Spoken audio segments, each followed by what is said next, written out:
Bismillahirrahmanirrahim. Assalamualaikum warahmatullahi wabarakatuh. Innal hamdalillah nahmaduhu wa nasta'inuhu wa nastaghfiruh wa na'udzu billahi min shururi anfusina wa min sayyiati a'malina may yahdihillahu fala mudhillalah wa may yudlilhu fala hadiyalah. Asyhadu an la ilaha illallah wahdahu la syarikalah wa asyhadu anna Muhammadan abduhu wa rasuluhu la nabiyya ba'dah.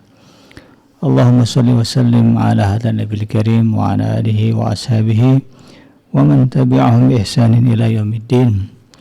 Wa qala Allah ta'ala fi kitabihil karim ya ayyuhallazina amanu taqullaha haqqa tuqatih wa la tamutunna illa wa antum muslimun. Ya al-haq adkhilna mudkhala sidqin wa akhrijna mukhraja sidqin waj'alna min ladunka sultanan nasira. Ja'al haq wa zahaqal batil innal batila kana zahuqa. Rabbi israh li sadri wa yassir li amri wahlul 'uqdatam min lisani yafqahu qawli. Allahumma 'allimna ma yanfa'una wanfa'na bima 'allamtana wa zidna ilma wa arina al-haqqa haqqan warzuqna ittiba'ah wa arina al-batila batila warzuqna ijtinabah. Rabbana innana amanna faghfir lana dzunubana wa qina adzabannar. Amma ba'd.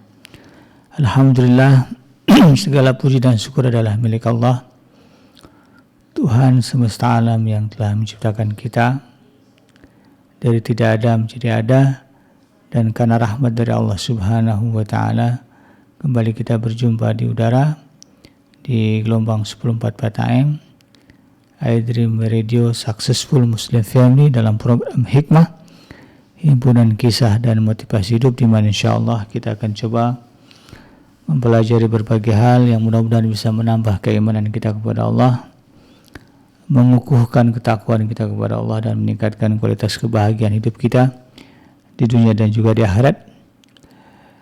Dan kita coba mengambil hikmah ya dari berbagai hal yang kita pelajari untuk kita aplikasikan dalam kehidupan kita. Salawat dan salam tidak lupa kita baca. Allahumma salli ala Sayyidina Muhammad wa ala ali Sayyidina Muhammad. Assalamualaikum ayuhan Nabi warahmatullahi wabarakatuh. Semoga Allah terima salawat dan salam yang kita baca dan dilimpah curahkan kepada para Nabi, para Rasul, wabil khusus Rasulullah Muhammad SAW, dan semoga kita dicatat oleh Allah Subhanahu wa Ta'ala dalam kitabnya, dalam ketetapannya, menjadi orang-orang yang akan berbahagia nanti ketika menghadap Allah, bertemu dengan Allah Subhanahu wa Ta'ala dalam keadaan sejahtera, dijauhkan dari api neraka dan dimasukkan ke dalam surganya, dan dipertemukan dengan Rasulullah SAW di tepi sebuah telaga yang sangat indah, di bawah sebuah pohon yang sangat rindang, insyaallah. Amin ya rabbal alamin. Sahabat Adrim yang dirahmati Allah dimanapun Anda berada, izinkan saya di kesempatan kali ini melanjutkan kajian kita tentang bagaimana mengukuhkan ya karakter kita sebagai seorang muslim, agar kemudian kita menjadi pribadi-pribadi yang tangguh ya di dalam kehidupan ini, sehingga mampu menghadapi berbagai gejolak ya, karena hidup ini senantiasa bergejolak, karena Allah sudah menegaskan di dalam Al-Quran, walanabluwannakum bisyai'in minal khauf wal ju' wa naqsim minal amwali wal anfusi was samarat wa basyirus sabirin. Hidup ini akan dipenuhi oleh gejolak ya, berkaitan dengan harta, gejolak berkaitan dengan anak, istri, keluarga, ya, gejolak karena pekerjaan, gejolak karena harta benda, gejolak karena pertemanan, gejolak karena politik, wah macam-macam gejolak Allah akan berikan. Tujuannya adalah sebagaimana yang Allah sebutkan di dalam surah Al-Mulk ya, ayat yang kedua, Allazi khalaqal mauta wal hayata liyabluwakum ayyukum ahsanu amala. Ideal Allah yang telah menciptakan kehidupan dan kematian, ya, kematian dan kehidupan dengan segala pernak-perniknya. Liyabluwakum ayyukum ahsanu amala, dengan tujuan ya, untuk menguji kita siapa di antara kita yang paling saleh, yang paling baik ya, perbuatannya ketika berada di alam dunia. Oleh karena itu gejolak ini harus kita hadapi dengan kesiapan yang maksimal, dengan ketakwaan yang paripurna. Oleh karena itu kemudian ya kita harus mengetahui bagaimana karakter seorang muslim, ya, mulai dari urusan akidahnya, lalu naik ke akhlaknya, lalu nanti naik lagi ke muamalahnya, yang pada intinya kemudian semuanya bisa mengukuhkan, ya, derajat kita sebagai seorang yang beriman kepada Allah Subhanahu wa taala. Di dalam surah Al-Insan Allah tegaskan, ya, bahwa Allah menciptakan kita dan kemudian, ya, Allah jadikan kita ini pendengaran dan penglihatan, ya, untuk kemudian Allah uji kita dengan itu. Ya, oleh karena itu kemudian apa yang kita miliki hari ini harus kita maksimalkan agar kita lulus ujian hidup dari Allah Subhanahu wa taala. Nah, tentu berbicara karakter seorang muslim sebagaimana episode sebelumnya, kita mulai dari kekuatan iman, ya. Atau kita mulai dari kuwatul akidah, ya, karena menurut para ulama, ya, kekuatan seorang muslim itu setidaknya ada 3. Yang pertama kuwatul akidah, yang kedua adalah kuwatul ukhuwah, dan yang kedua adalah kuwatul ukhuwah, dan yang ketiga adalah kuwatul jismiyah, ya. Yang pertama kekuatan iman, ya, tauhid kepada Allah, ini akan kita bentuk. Lalu sudah kuat itu kita coba lagi menguatkan ukhuwah, ya. Termasuk di dalamnya ada bab-bab muamalah, ya, interaksi kita dengan orang-orang sekitar kita. Dan terakhir bagaimana kemudian kita menguatkan jasmani kita, kesehatan tubuh kita. Dengan ketiga kekuatan inilah insya Allah kebahagiaan hidup kita di dunia dan di akhirat akan kita capai. Nah, berbicara tentang kekuatan akidah atau kuwatul akidah, sudah kita bahas sebelumnya bagaimana tentang syahadat, ya. Bagaimana keutamaan syahadat bagi seorang muslim. Jadi syahadat itu tidak hanya sekedar ucapan, ya, kalimat ringan yang biasa kita dengar, ya, dalam azan, asyhadu an la ilaha illallah wa asyhadu anna muhammadar rasulullah saja. Lebih dari itu, kalimat tersebut, ya, kan pendek kalimatnya, asyhadu an la ilaha illallah wa asyhadu anna muhammadar rasulullah, kan ringkas, tidak sampai 2 detik kita selesai membacanya. Tetapi sesungguhnya kalimat yang pendek ini akan menjadi berat ketika seseorang menghadapi sakaratul maut. Ya, ada orang-orang yang selama hidupnya acuh, ya, dengan kalimat syahadat, tidak pernah keluar dari lisannya ucapan asyhadu an la ilaha illallah karena nggak pernah sholat. Ya, kalau kita sholat, ya, maka kalimat ini akan familiar di lidah kita, karena setiap kali masuk ke rukun terakhir, ya, rukun sebelum salam, ya, tahiyat, duduk iftirash, ya, seorang muslim dibimbing untuk membaca 2 kalimat syahadat. Ya, sebagaimana yang kita hitung setidaknya ada kalau kita 5 waktu sholat begitu kan, maka sekurang-kurangnya kita akan mengucapkan 2 kalimat syahadat ini 9 kali, ya, 9 kali kita baca, 9 kali dalam sehari. Maka kalau dalam dalam setahun, ya, sudah berapa? 3 kali kan 356 hari, ya. Kalau misalnya seumur hidup kita, ya, atau katakanlah mulai dari balik tersisa umur kita 47 tahun atau 50 tahun, maka artinya banyak, ya, ucapan kalimat syahadat yang keluar dari lisan kita. Maka kalau itu yang terjadi ketika sakaratul maut, ya, nggak susah. Ya, kali ketika kematian datang, kemudian dengan refleks, ya, lisan akan mengatakan asyhadu an la ilaha illallah asyhadu anna muhammadar rasulullah sampai ke hati. Tapi ada orang yang susah, sudah dibimbing sama orang, ya, di kiri kanannya suruh baca syahadat asyhadu an la ilaha illallah, susah, berat lidahnya, susah mulutnya bergerak, ngoceh ke sana kemari bisa, tapi dibimbing membaca syahadat sudah nauzubillah. Ini jangan sampai terjadi kepada kita. Dan kalau itu terjadi, pangkalnya adalah karena itu tadi, ya, kita meninggalkan kewajiban sholat 5 waktu. Semoga ini menyadarkan kita, ya, menyadarkan kita yang masih melalaikan ibadah sholat wajib terutama, ya, dan kemudian kita yang sudah, ya, konsisten menjalankan, mudah-mudahan bisa memperbaiki kualitas sholat kita. Ya, karena apa? Itu tadi, jangan sampai kemudian ketika kita melepas ruh, ya, dari badan kita ini, nyawa lepas dari tubuh kita ini, kemudian sulit bagi kita untuk memastikan keberadaan syahadat di dalam diri kita. Nah, sahabat yang dirahmati Allah, karena kalimat syahadat ini adalah kalimat mulia yang Allah turunkan, yang Allah berikan ya kepada kita melalui Rasulnya, maka sesungguhnya kalimat ini memiliki konsekuensi yang besar. Kalimat ini ya sebagaimana keagungan dan kemuliaannya, kalimat ini bukan kalimat yang ringan, yang tidak memiliki kekuatan. Ya. Justru kalimat syahadat ini memiliki kekuatan, ya. Memiliki keagungan dan keluar biasaan yang kalau dikatakan mungkin tidak ada tandingannya gitu ya. Kalimat syahadat ini setara dengan kalimat thayyibah la ilaha illallah.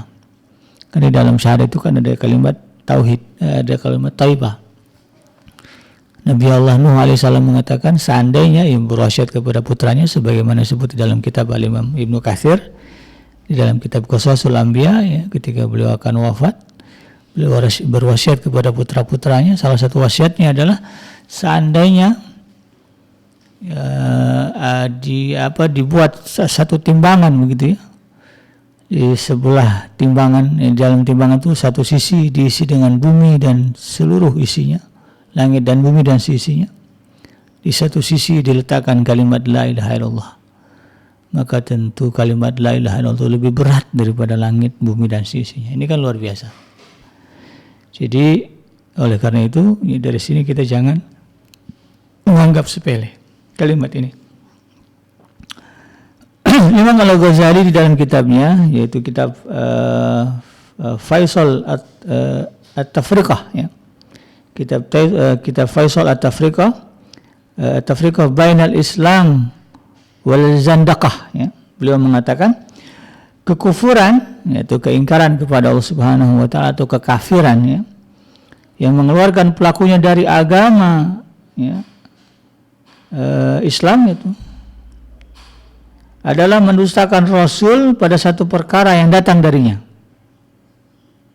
Sedangkan keimanan adalah membenarkannya pada semua perkara yang datang darinya. Nah, ini teorinya begitu ya. Yang namanya kekufuran itu lahir dari keingkaran kepada satu perkara yang datang dari Rasulullah SAW.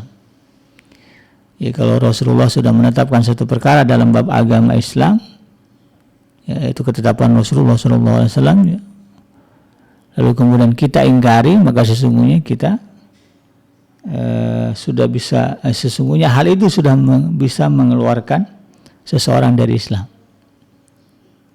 Ya, misalnya bab apa ya, jelas ya zina haram gitu ya, kemudian memakai hijab itu wajib ya, itu kan ketetapan dari Allah dan Rasulnya ya. Ketika ada orang mengatakan zina halal ya, memakai jilbab tidak wajib, nah gitu ya kalimatnya, tidak wajib, maka ya, menurut Imam Al-Ghazali ya, hal itu sudah cukup mengeluarkan seseorang dari keislamannya. Jadi beda babnya ya, dia tidak mengucapkan begitu, cuman dia nggak pakai jilbab begitu ya, kan ada ya.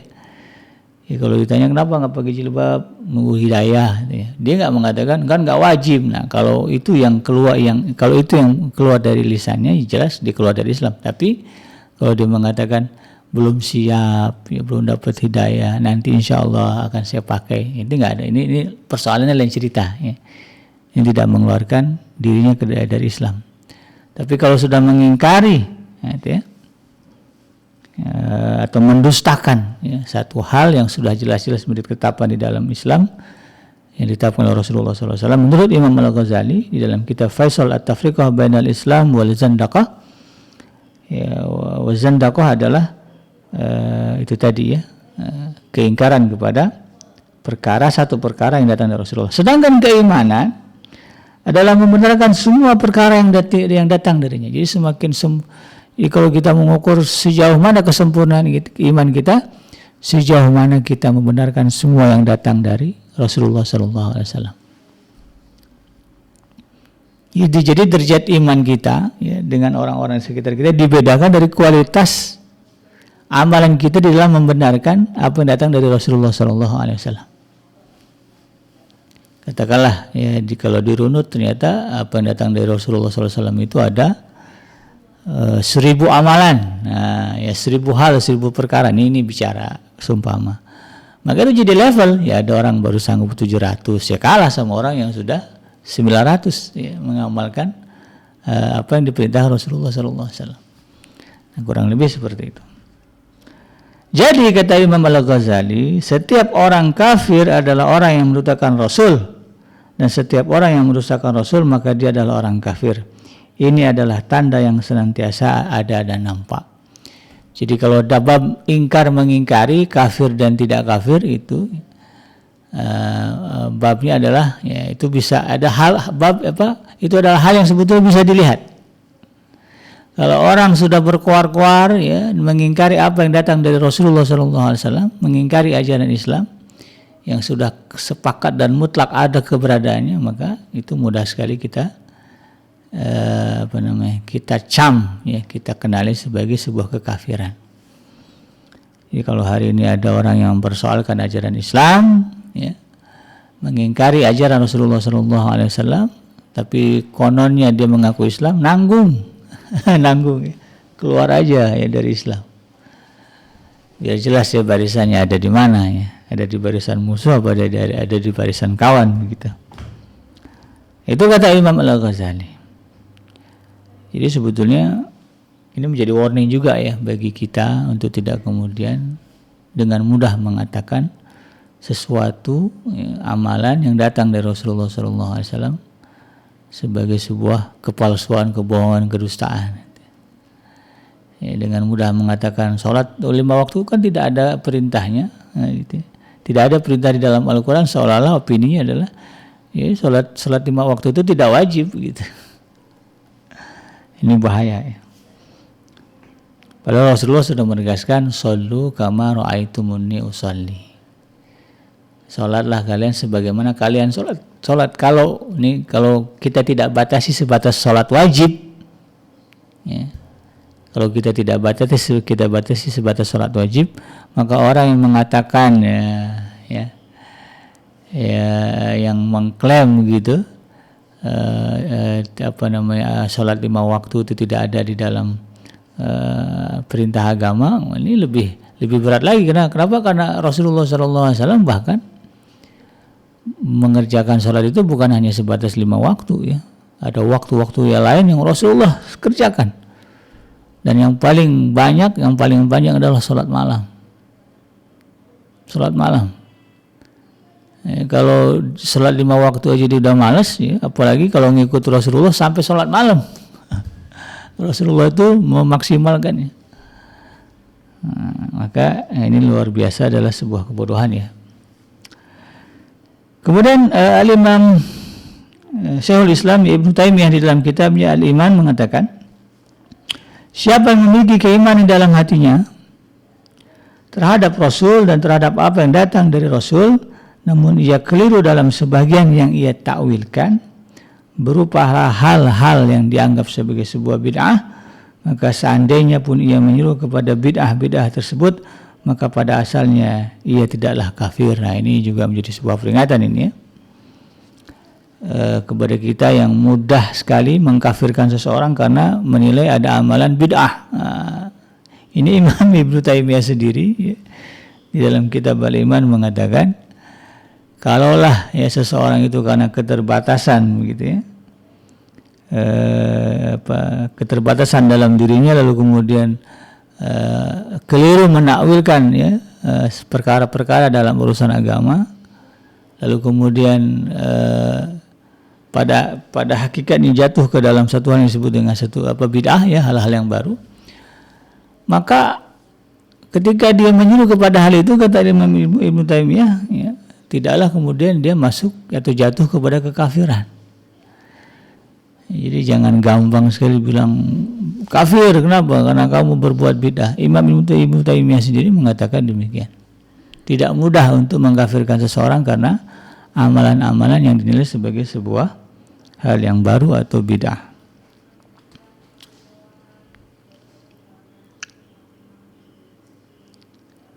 Nah, dalam hal ini kata Imam Ibnu Taimiyah ya, Khawarij termasuk kalangan yang paling jelas kebid'ahannya. Dulu dalam sejarah peradaban Islam ya, Ada satu peristiwa yang disebut dengan peristiwa tahkim, ya. Dari peristiwa ini kemudian umat Islam terpecah, ya.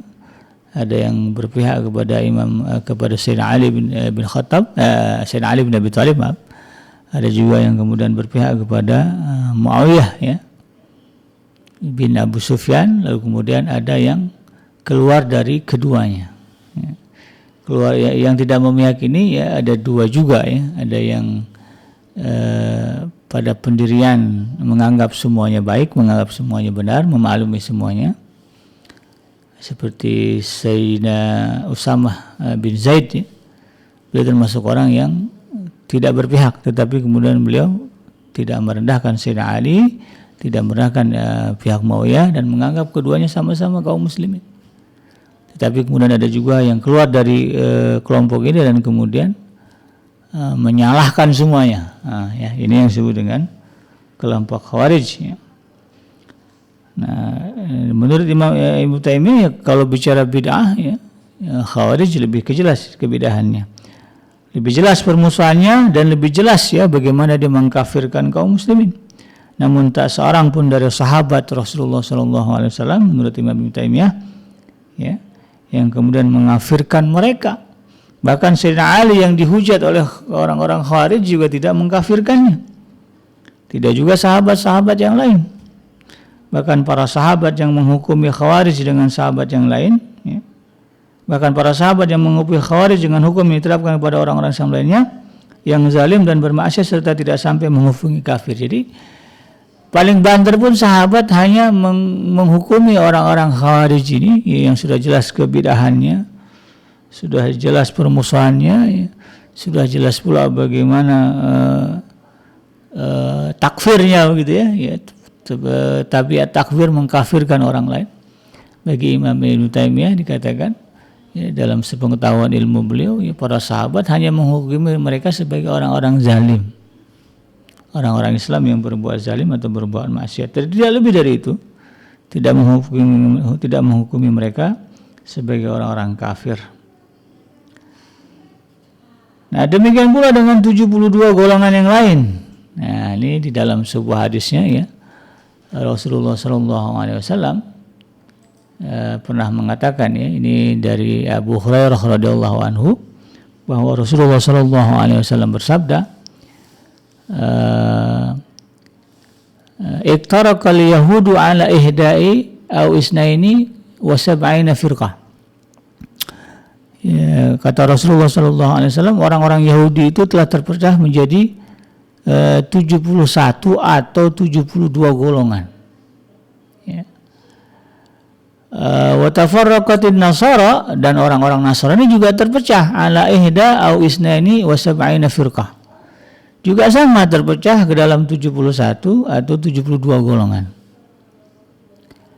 Lalu kemudian kata Rasulullah SAW, wa tafriqu ummati ala salasin wa sab'ina firqatan. Ya. Dan umatku, kata Rasulullah SAW, terpecah, ya, menjadi 73 golongan. Ini para ahli hadis menyebutkan hadis ini, ya, riwayat statusnya adalah kalau saya lihat di sini, Imam Tirmizi mengatakan hadis ini hasan sahih, ya. Ada juga Ibnu Hibban dan Imam Asy-Syatibi mengatakan hadis ini sahih, ya. Nah, jadi menggambarkan bahwa umat Islam, di dalam umat Islam itu sendiri, ya, akan ada banyak aliran, akan ada banyak perbedaan pemahaman, perbedaan sisi muamalah, sisi perbuatan, begitu, ya. Maka kata Imam Ibnu Taimiyah, ya,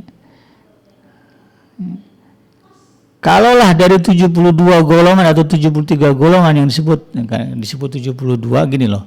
Kan Rasulullah menyebut 73, ya. Yang Rasulullah sebut bagus, benar, murni adalah satu golongan, begitu. Yang 72-nya, gitu, ya.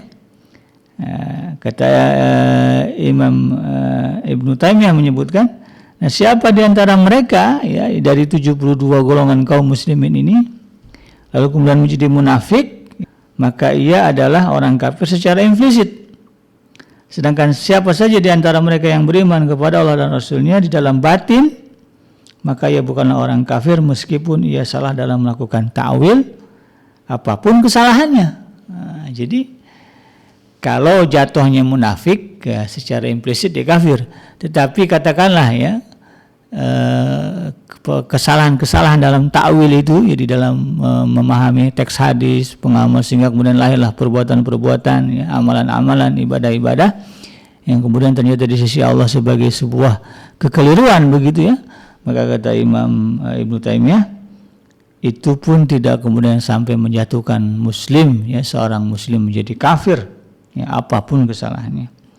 Memang kadang ada sebagian mereka ya, sebagian dari mereka cabang dari kemunafikan, namun bukan kemunafikan yang menyebabkan pelakunya berada di dalam kerak neraka, sebagaimana Allah sebutkan di dalam surah An-Nisa kali ya salah ya, innal munafiqina fi darkil asfali minan nar. Ya, orang-orang munafik itu kata Allah Subhanahu wa taala berada di dalam kerak neraka. Nah, ini orang munafik yang kata Imam Ibnu Taimiyah yang secara implisit sebetulnya sudah jatuh kepada kekafiran. Ya, karena dia menyebut dirinya bagian dari orang-orang kafir. Nah, gitu ya. Maka orang yang seperti ini ya, isi kepalanya sama dengan orang kafir, hanya saja ya dibedakan oleh status KTP-nya gitu ya. Di KTP-nya Islam gitu. Tapi isi kepalanya udah sama orang kafir. Maka orang begini kata Imam Ibnu Taimiyah jelas lah ya, ini kafir secara implisit ya. Dan masuk ke dalam apa yang Allah janjikan dalam surah An-Nisa ya. Innal munafiqina fi darkil asfali minan nar. Orang-orang munafik yang kayak gini nih tempatnya ada di dalam dasarnya api neraka.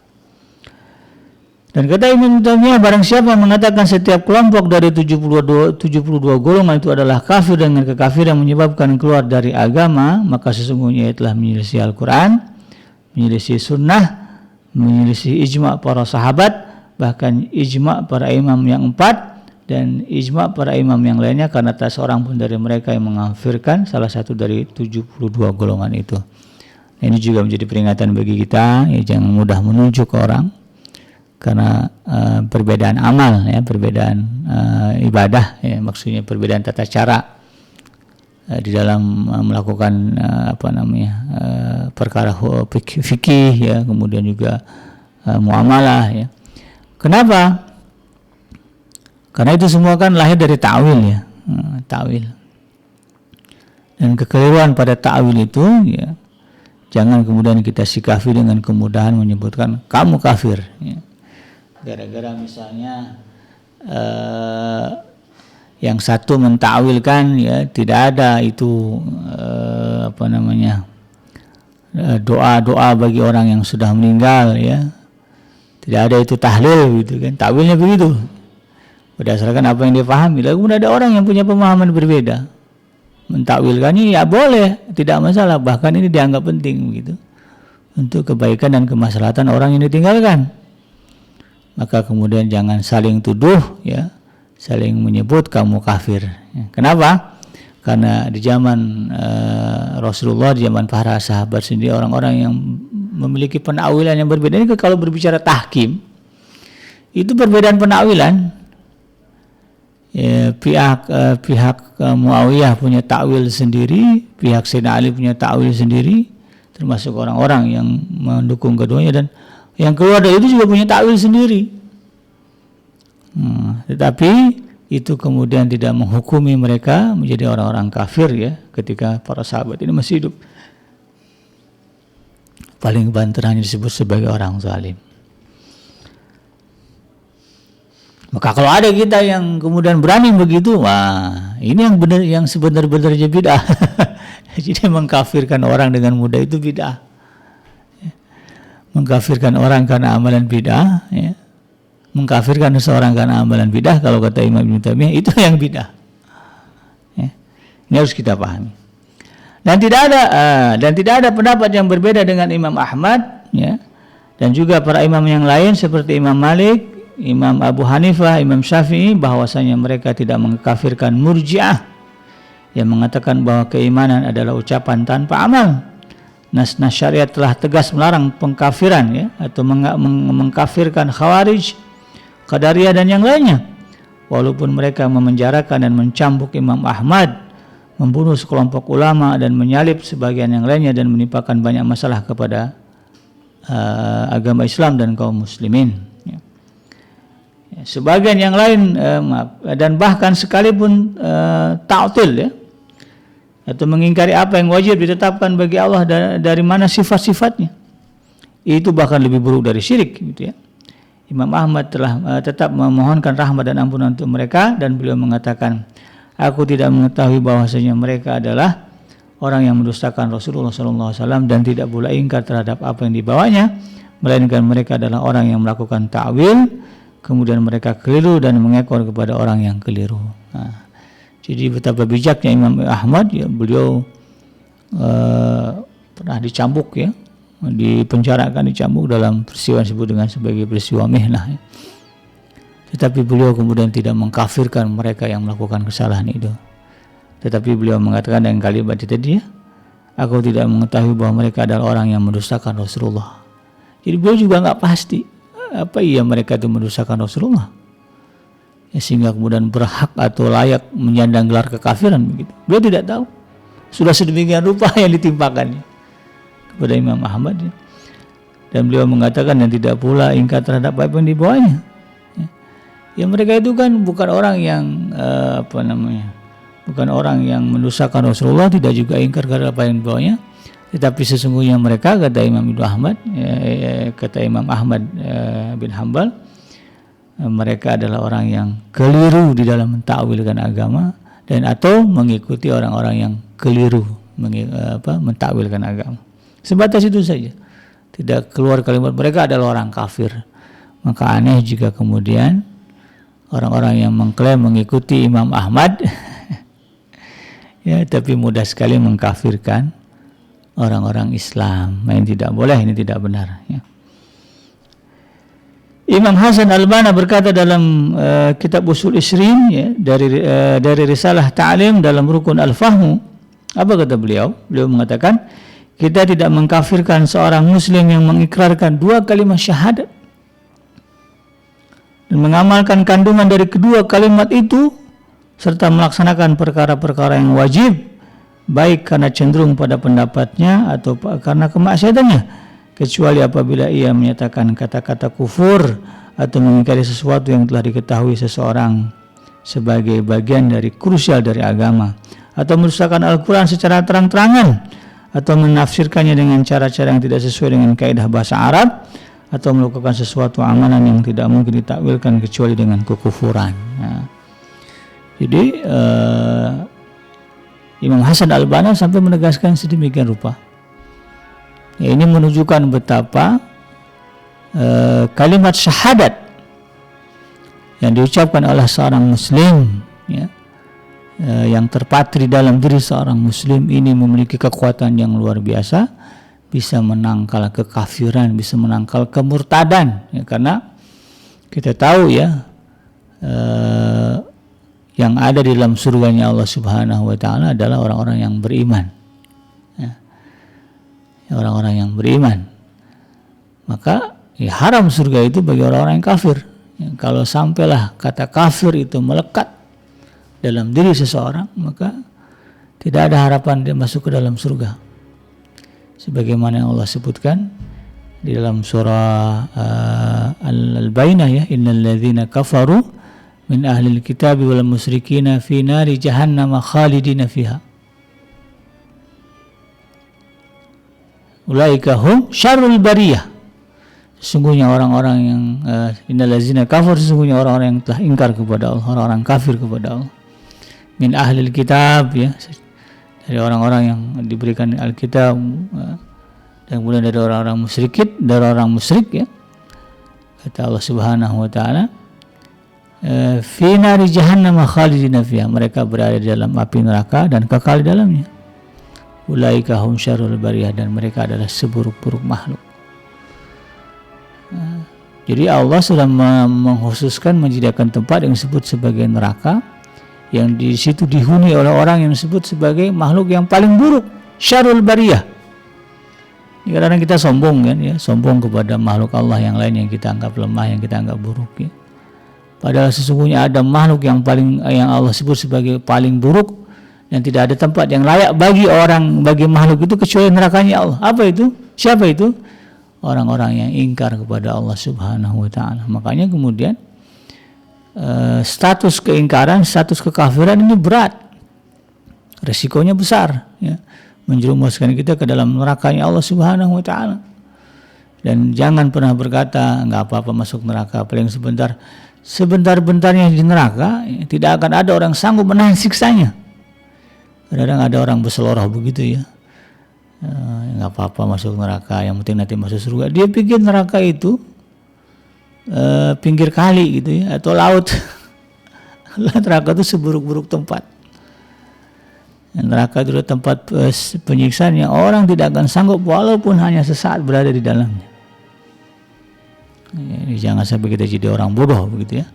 Maka kemudian dari sini kita harus paham ya, bahwa untuk menyelamatkan kita dari status kekafiran itu, karena kalau Allah sudah mengatakan ini orang kafir, kalau orang yang ngomong kita itu lain cerita. Tapi kalau sampai Allah Zat yang Maha Tinggi kemudian menyematkan status kekafiran kepada kita, Allah memandang kita sebagai orang yang kafir, nah ini dah musibah terbesar dalam hidup kita. Nah, untuk membentengi itu, pastikanlah bahwa kalimat syahadat ya, yang asyhadu an la ilaha illallah wa asyhadu anna muhammadar rasulullah betul-betul terpatri dalam diri kita. Dan supaya dia terpatri dalam diri kita, ya kita perbaharui selalu. Ini kalau lagi bulan Ramadan ini biasanya di masjid-masjid ya, di sela-sela tarawih itu ya, sela-sela tarawih kan ada itu perpindahan dari rakaat satu ke rakaat ini, ada istirahat kemudian baca doa. Salah satu diselipkan kalimat syahadat ya, asyhadu an la ilaha illallah ya, wa asyhadu anna muhammadar rasulullah ya, as'aluka al-jannah ya, wa na'udzubika min sakhatika wan nar, sampai terus gitu ya. Itu bagus ya, mengingatkan kita, menguatkan ikrar syahadat yang ada dalam diri kita. Dalam sholat tarawih ya, kalau yang 23 ya, 23 itu kita hitung-hitung lagi ya, sholat wajibnya aja di bulan Ramadan kita sudah 9 kali ya baca ikrar syahadat. Tambah lagi tarawih, kalau tarawihnya 23 rakaat begitu ya, 23 rakaat. Kemudian 20-nya dibagi 22 gitu ya, berarti kurang lebih ada sekitar 12 ya. 12 kali lagi itu tambahannya ya. Praktis ada 21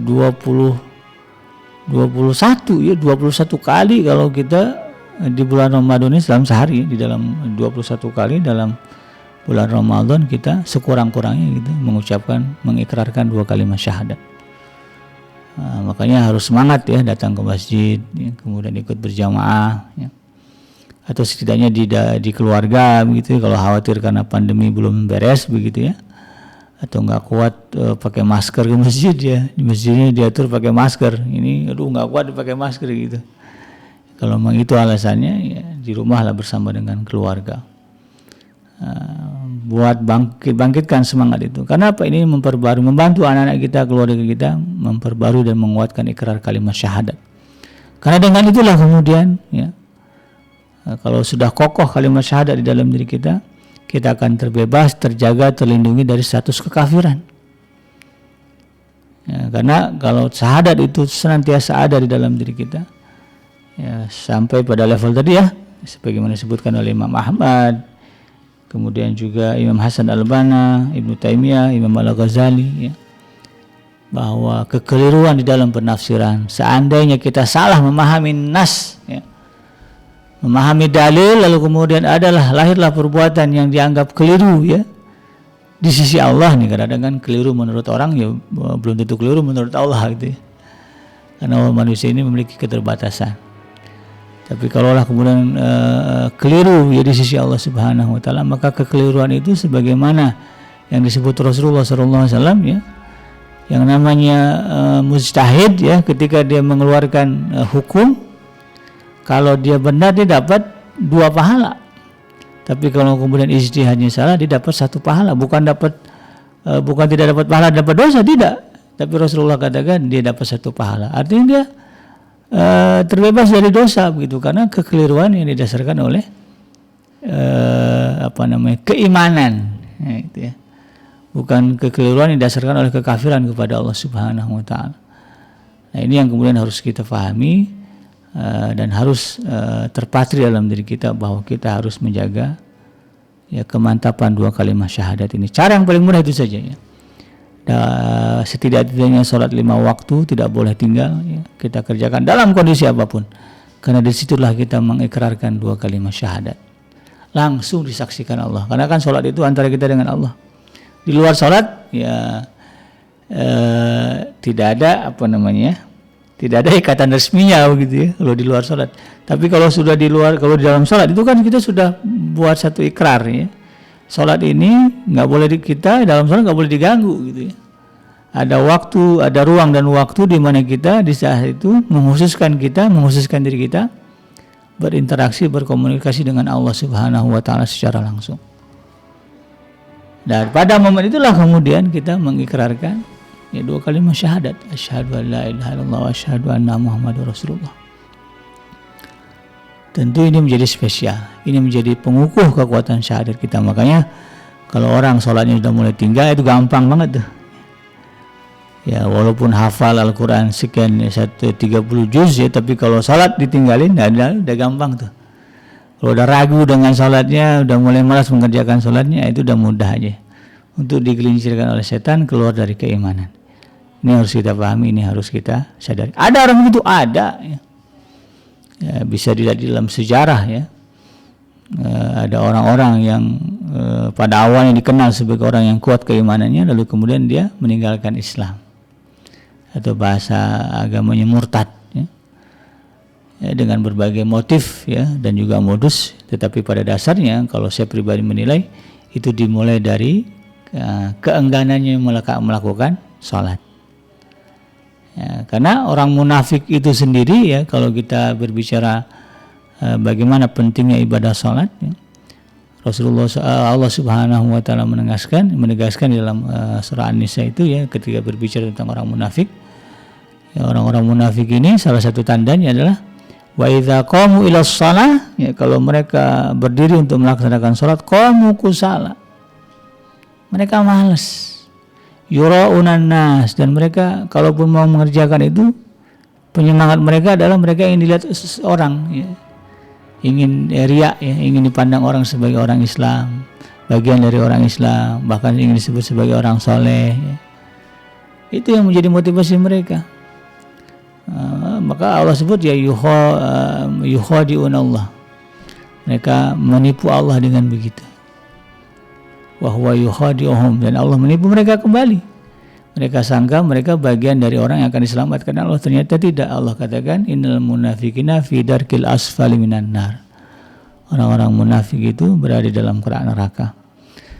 Nah, jadi awal kekafiran ya kemunafikan. Ya, awal kemunafikan karena malas mengerjakan sholat. Nah, ini yang harus kita pahami, ini harus kita lihatnya. Ketika ada orang mengklaim ya, oh saya orang pintar, saya paham agama, lihat sholatnya. Itu aja ya. Sholatnya nggak pernah lihat sholat begitu. Jangan iyakan kata-kata mereka ya, walaupun sepertinya benar, karena kebenaran itu adalah kebenaran yang lemah ya, kebenaran yang sifatnya menipu ya. Karena motifnya orang-orang munafik tidak lain adalah keinginan mereka dibanggakan di hadapan manusia, bukan di hadapan Allah. Ini harus kita pahami, ini harus kita perjuangkan dalam kehidupan kita, bagaimana kemudian syahadat di dalam diri kita ini senantiasa ya kokoh ya, kuat, agar kemudian kita selamat dari keingkaran, selamat dari kemurtadan. Demikian sahabat yang dirahmati Allah, mudah-mudahan bermanfaat. Yang benar datangnya dari Allah Subhanahu wa taala, dan yang salah itu semata-mata lahir dari kealfaan dan kehilapan saya pribadi. Untuk itu saya minta dibukakan pintu maaf yang sebesar-besarnya, dan juga meminta ampunan kepada Allah yang seluas-luasnya. Subhanaka Allahumma rabbana wa bihamdika asyhadu an la ilaha illa anta astaghfiruka wa atubu ilaik. Walhamdulillahirabbil alamin. Wassalamualaikum warahmatullahi wabarakatuh.